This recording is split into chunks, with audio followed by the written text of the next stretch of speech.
Hi, everybody. Welcome to another episode of the Future Tech Podcast. It's me, Charlie Sell, the board director of Major Group, where I get a chance to speak to thought leaders, technology leaders, authors about both their career story within technology and their passion for STEM.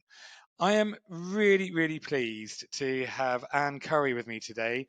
Anne is a tech veteran of over 30 years within technology and has done a variety of different roles from being an original coder through to leading teams in multiple different industries, lingerie being one of them, but more recently is an author and is currently writing the O'Reilly book, which is about how to be green in the software industry. And anyone who knows Anne, and if you look her up, you'll see just how passionate she is about that ability for tech for good and being green and within the industry. So it's really, really quite fascinating stuff.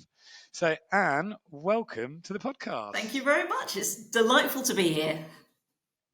Fantastic. And let's jump straight in and yeah, just tell us a bit about your story. How did you get into technology? Back 30 years ago in the the early 90s, the late 80s, I was very spotty. So I was really into maths and physics, and nowadays I'm a writer, and I write a lot of fiction as well as non-fiction. But back then I was very spotty, so it was an obvious first step for me. I did a physics degree, and in the early 90s, I was at CERN. So you might hear a lot on the news now about the Large Hadron Collider. Well, I was an intern at CERN in Switzerland about on the precursor to the Large Hadron Collider, the Large Electron Positron Collider. And I was there, and I realized that back then there wasn't that much computing wasn't such a big thing. The internet was invented at CERN only about a year or two before I was there, so there was nothing. There was, we were just going, yeah, what's going to happen with physics next? And it became utterly clear to me that everything was going to be about computers moving forward, and that if I stayed in physics and I didn't focus on computers, then I would be a fool. And so I ended up moving more towards computing, and I thought I would take a little time out of physics to go and actually learn how to program for a proper company. So I did that in the UK, and always intending to go back. But then, of course, I was paid money, and it's a nice job. It's just quite interesting, and it's well paid. And of course, I never went back to physics. And I'm quite glad I didn't in the end, because all of the exciting stuff in the past 30 years has happened in computing, not in theoretical physics, which is where I was. So it was an interesting decision at the time to make me a better physicist, but I never went back and became that physicist. So there we go. Well, and that is such a fascinating point in regards to how you at the moment the trend is within when young people are studying STEM at school. It's such an equal balance at school between male and female, but also diversity of socioeconomic backgrounds. Yet there's this huge shift when it comes to getting their first jobs, where 90% of diverse students end up going down the research or theoretical or becoming a doctor or physicist, and the actual flow of people going into technology is incredibly small. So for you being a pioneer of taking that step into technology is a great example to people that it is open, isn't it? Technology is a career for Oh, everybody. absolutely. And to be perfectly honest, you really learn how to program in industry programming. The secret of program writing code is writing code. Which is actually very similar to the secret of writing is to write. The secret of painting is to paint, because I also paint. The you have to do it. And if you take a bit of time out in industry and you learn how to program in industry, and it's actually, to be perfectly honest, it's not quite the same as it was 30 years ago, because these days you don't write so much code in industry as you used to. As a lot of it is just plugging things together, because there's a lot of open source and there's a lot more shared code than there was 30 years ago. There was nobody even heard of it. Um, Literally, open source didn't exist, and wasn't really any shared code. Everything you wrote, you pretty much wrote from scratch yourself, which meant you wrote a lot of code. It's a slightly different world now. It's more about plugging things together, but still, you learn skills in actually in industry that you just don't learn otherwise. So Yeah. it's very good. Even if you just do it for a couple of years, it's a really good thing to do. Great foundations. I couldn't agree with you more. And so, talking about your passion for then green and helping companies become green, talk me a bit more. What does that mean, and what is your purpose within that area? Well, so my ultimate purpose, this is something I started about doing about nearly 10 years, about 5 or 6, 7, 8 years ago now, was starting to look at, well, how does the tech industry fit in with society in general? Because we could be a little insular and think about just get our heads down and type into our computers.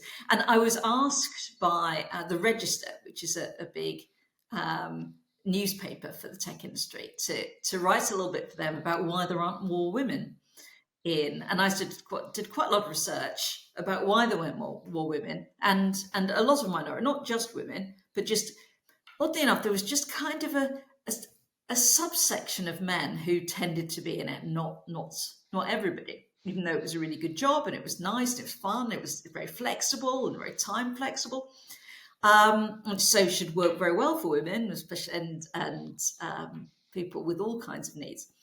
And they weren't there. And I did a load of research, and it turns out that there'd been a heck of a lot of research into this. And the winning answer seemed to be that the tech industry did not appeal to people who wanted a job that had a social dimension that was good for society in general, which I thought was crazy because this tech industry really is underpinning society these days. There's so much good we do, but it was not perceived as being that. So people who were interested in that kind of thing were all going into medicine, which is also very good, obviously, or teaching, also very good. But and they are good for society. But technology is really important and good for society as well. And we were not getting the people who were necessarily interested in making that case and pushing us harder than we would otherwise be pushing. So I started to get involved in.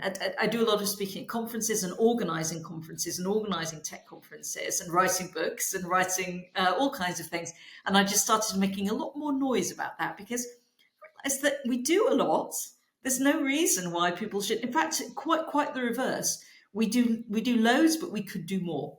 And one of the things that I realized is we could be doing more. So on the um, on the sustainability front, we were slightly resting on our laurels.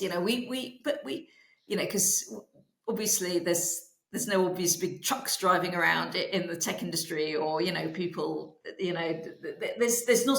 We don't burn fossil fuels directly, but the same as most industries, we are a large. Most major industries are a large part of the climate problem, because even if you're only 1%, which we may well be more than that, we're actually on a par with the aviation industry, because we're a very big industry. um, we all need to play our parts. We've all got to do these things, and we all need to think about it and talk about it and act on it. And not only will that be good for the world, it'll be good for the tech industry. We'll enjoy our jobs better because we'll be thinking about our societal impacts, and we'll get more young folk joining us who want to have a societal impact. We just need to make a lot more noise. So that was how I got started Yeah. on all of this.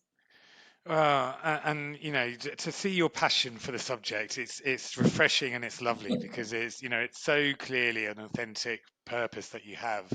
And I guess it's really interesting because being in the industry myself for sort of 20 plus years and seeing the growth of, it's weird how people don't realize actually that there is tech for good in the world, and that's not just about trying to solve very complicated problems with climate change and with the world of AI and quantum computing, the advancements we can do. But I think there's also that unknown that everyone can have an impact in helping the climate or within tech if we're conscious about storage. cloud storage, the size of these server farms in the states, because little things like not deleting emails and saving or pictures. Every single picture we save on Well, a phone although is being that stored isn't somewhere. really your low-hanging fruit.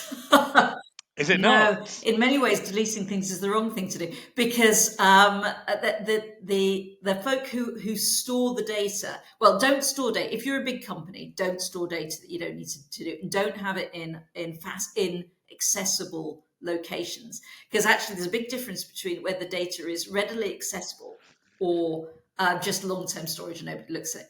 If it's just stuck on a tape somewhere and nobody ever draws on it, looks at it, and does anything with it, then really it's hardly any power required to save it.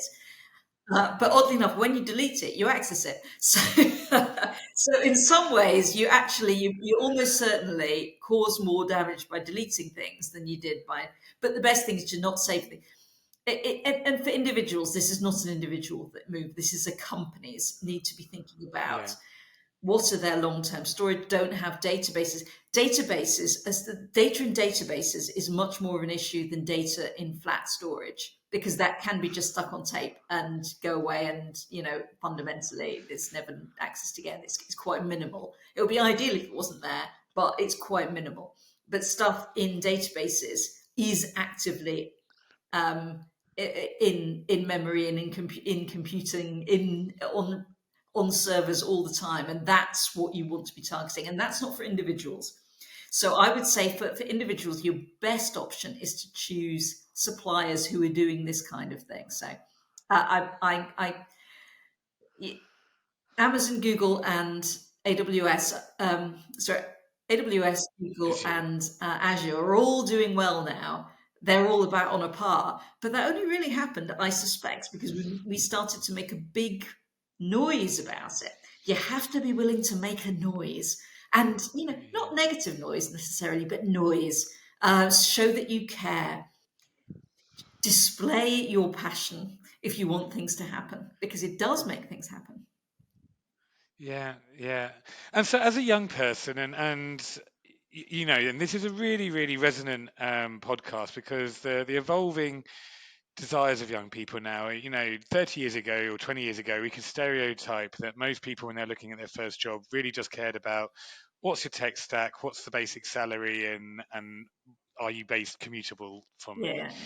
The generation of today care about a lot more things. So sustainability is a huge part of what they care about. DNI, culture, um, work-life balance. There's a lot more factors.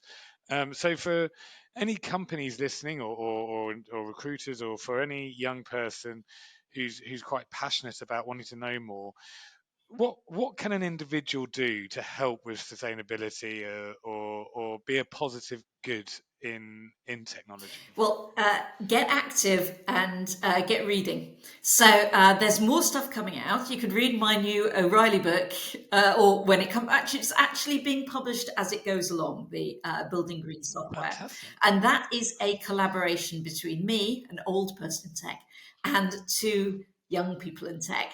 Because this is something that we all have to work on together. It's something that if you're young, you don't really have enough capital to make a real difference on your own. You need to team up with some people who you need to convince, you need to persuade, you need to, and the best way of persuading is to say something and to show that you care. When you are doing interview, almost as a young person, the best thing you can do, the most positive thing you can do for the tech industry, is when you go for a job interview, you say, do you know, I really care about sustainability in the tech industry. What are you doing? That show that you care, and that this is something, because it's amazing how few people need to raise something for it to suddenly become, oh my god, everyone's raising this. Probably two or three people out of 100 need to raise it. If nobody else raises anything at all, or only raises quite boring things, because HR people particularly like it when you raise something like this. They'll remember it, and they'll go, oh, do you know, loads of everyone was raising the green thing, and asking questions about it and saying, what are we doing, and how are we involved, and what are our plans. And so if you, as a person who's going out, you maybe you're not even applying for a job yet. Maybe you're at school and you're looking at doing your work experience. You can say, do you know what I'm really interested in is how the tech industry is going to help with the energy transition. And we really can. Actually, we already have helped massively with the energy transition, and we will continue to do so because we are such big consumers of power.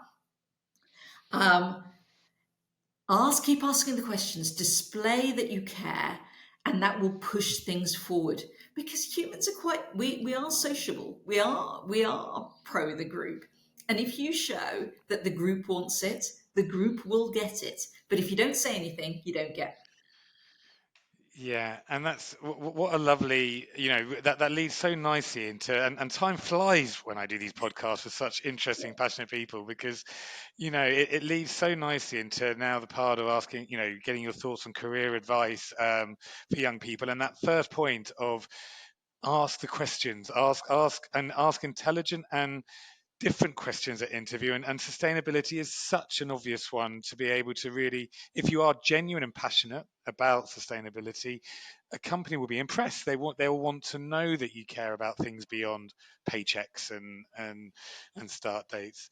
So alongside that, have you got one or two other bits of advice that you would give a young person when they're trying to get their foot in the door? Yeah, I mean, I have interviewed so many people over the years. I used to just interview person after person after person, and I will tell you my secret, my interviewing secret. This is the question that I used to ask every person who was in front of me, and it was, to my mind, the most important question I asked. It wasn't about what marks they got or whether what they wanted to be, who they wanted to be in 5 years, or anything like that. It was, tell me about something that you've done that you really enjoyed, and especially at work, anything related to what you're doing, related to this business, anything that you've done that you really enjoyed. And you'd be amazed how many people would go, oh, I can't think of anything. And you think, well, that's not a good sign. Yeah, yeah, yeah, yeah. My gosh. The that I'm always looking for people with a great positive attitude, because attitude is everything. And if you're in to be honest, if you're in a job and you can't think of anything you've enjoyed, you really need to move to a different job, because your life is short. Don't spend it doing something where there's nothing you're enjoying. So you need to have an answer to that question, have a genuine answer to that question, but also use it for a bit of soul searching. If you're not enjoying it, maybe you should be thinking about other things that you've done that you've enjoyed. Now, I wouldn't say quit your job and go for your hobby, because your hobby is not the same as your job. Because I've got loads of hobbies, and sometimes I get paid for them, and then they just become a job. Which has a kind of like, you usually paid a lot less than you were in the tech industry, which is quite highly paid. So if you're, things that are jobs, but you have to enjoy it's almost like the people you're working with, the projects that you're working on, the goals that you're doing. What motivates you? Are you motivated by helping people? Are you motivated, in which case, are you enjoying the people that you're helping? Are you enjoying helping the people that are around you? Are you motivated by goals? Well, are you getting good goals? Are they the goals that actually you believe in, and you want to deliver on, and you can deliver on? Or is the whole thing just a total mess and you can't deliver, and therefore it's totally frustrating? Are you motivated by doing new things? Well, does this sector give you new things to do, or are you motivated by following rules and doing the right thing? Well, does this job allow you to do that? Know thyself is the prime thing. What motivates you?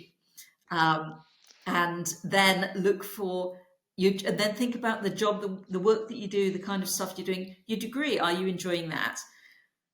Is it aligned with what motivates you? And it's not right or wrong. It's all about you. It's all about what Yeah. is right for you. And what a wonderful way to sort of wrap up this podcast with such poignant advice, because I couldn't agree with you more. Life is short, and even as a young person looking to get into career, and try and follow that passion. I couldn't, and try different things, isn't it? Maybe you don't know what your calling is yet, but have the confidence to try something, and give it a good go. Commit, obviously, to get it, but in the same breath, if you're not getting that question, what do you enjoy out of what was the last thing you enjoyed out of your role? That positive attitude is so important. I couldn't agree more. But this is not advice to quit your job and do your hobby or your side No. hustle, because that can be, because that just quickly becomes a job too. It's more Yeah. about the mechanics of the work you're doing than the kind of surface. Yeah. Yeah. Well, Anne, thank you so much. That has been such an interesting episode, and as I said, to have an author on the show, and someone who quite clearly has an absolute genuine passion for green tech, and doing good within the technology industry. It's really quite special, and I'm especially looking forward to hearing your talk at CCon that's coming up. I think that's how we originally met.